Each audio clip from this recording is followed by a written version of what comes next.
cover injuries for Lab 10. So our wrist and hand injuries. The first one, carpal tunnel syndrome. So in your lab notes, it's mentioned as both a acute traumatic injury and a chronic gradual onset. And yeah, it could happen where you fall, so our foot injuries, fall an outstretched hand and lands on a rock or something directly over top of the carpal tunnel. Well, that's pretty rare. It's much more common that carpal tunnel syndrome is a chronic gradual onset injury, and that's what it will be for your injury scenario if you get this one as a chronic injury. Usually associated with repetitive overuse of the wrist and hand, and particularly our wrist and finger flexors, because their tendons travel through the carpal tunnel, and they'll start to complain of numbness, tingling into the palm of the hand towards the thenar eminence where the median nerve travels. They might have difficulty grabbing onto objects and notice that they're dropping things because of weakness with their thenar eminence. In terms of assessment, we want to look at the hand and observe the hand, and particularly the thenar eminence, and see if we see any atrophy or decrease in muscle bulk size on the painful side compared to the non-painful side. Range of motion is usually pretty good of the wrist and fingers. Our special tests, we're going to have our positive Phelan's test, our positive Durkin's test, and positive Tennell's tap test. If we palpate over the thenar eminence, it might, the muscle bulk might be a little bit softer, not as firm compared to the non-injured side. So in terms of treatments, rest is a big one. We now need to allow time for the flexor tendons to heal and decrease any irritation and decrease in size. If we're doing not police, we don't want to add any further compression over there. We're going to gradually increase strength through our wrist flexors and finger flexors, isometric, isotonic, eccentric. Again, are correcting any loading issues and correcting upper body extremity mechanics.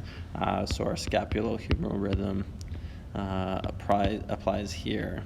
Again, just to make sure there's nothing biomechanically going on with the shoulder that's passing stress down into the elbow, forearm, wrist, and hands. As we increase activity, we monitor closely to see if symptoms are increasing again. If they are, we're probably going to send them to their doctor or GP, and they might get referred for a nerve conduction study. And this is where they apply an electrical current to the median nerve proximal to the carpal tunnel. So somewhere in the forearm, they'll apply electrical current, and then they'll measure the strength of that current distal to the carpal tunnel, so in the palm over the thenar eminence.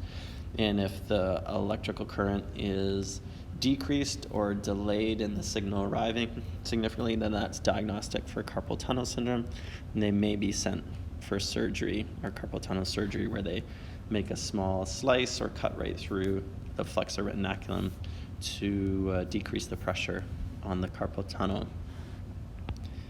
Scaphoid fracture is an acute traumatic injury. Usually our fouche, or fallen outstretched hands, and they're going to have fairly significant pain on the radial or thumb side of the wrist, so right around their anatomical snuff box.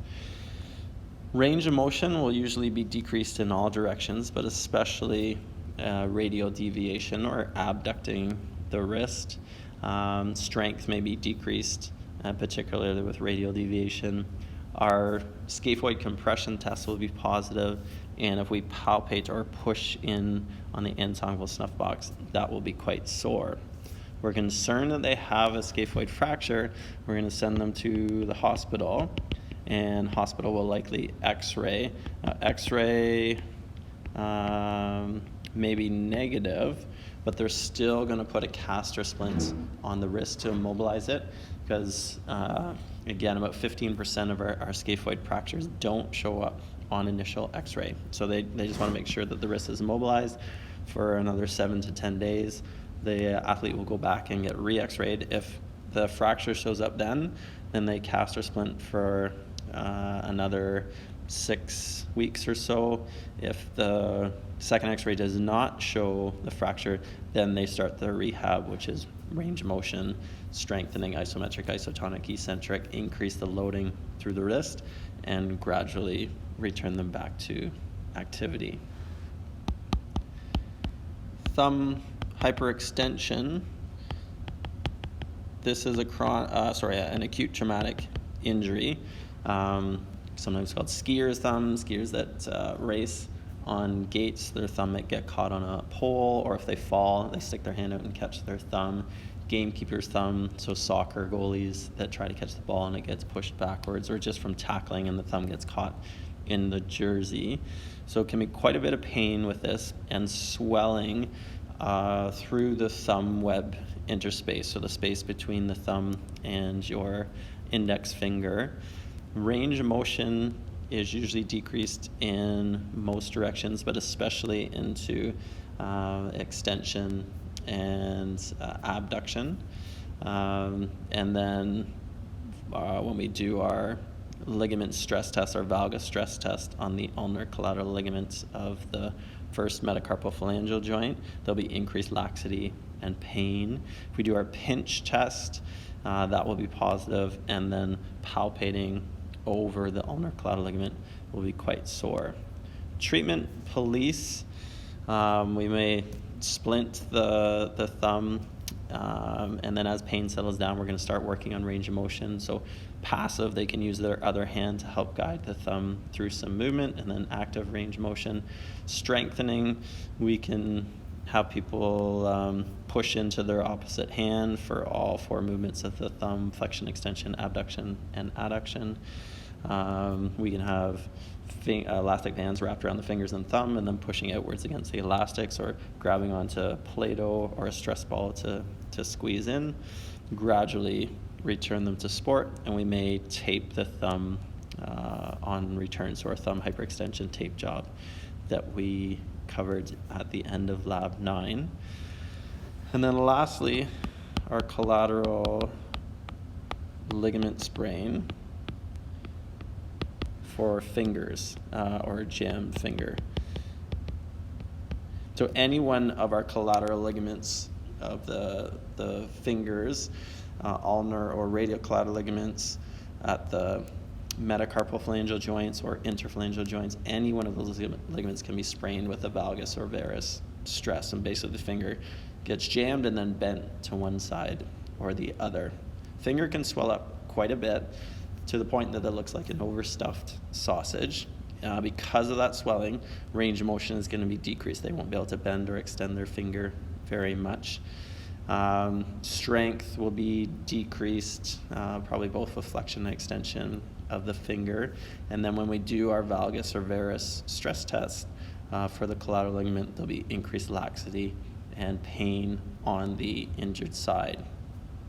Treatment.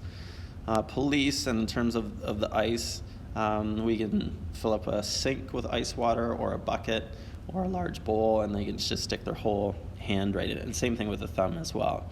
Splinting the finger, usually we'll have a plastic or metal splint that attaches to the finger, and we'll tape that on so it can't bend from side to side. We'll work on range of motion, strengthening, pushing the finger into the opposite hand. The DTFM is deep transverse friction massage, and we talked about this with MCL in the knee, where we're rubbing crosswise over the ligament that's been sprained to help break down scar tissue. So this is not right away. This is after a few weeks as the ligament is healing. We can buddy tape the finger and return to sport. So say you've injured your ring finger, you can tape it to the middle finger on return just to make sure it doesn't get bent side to side.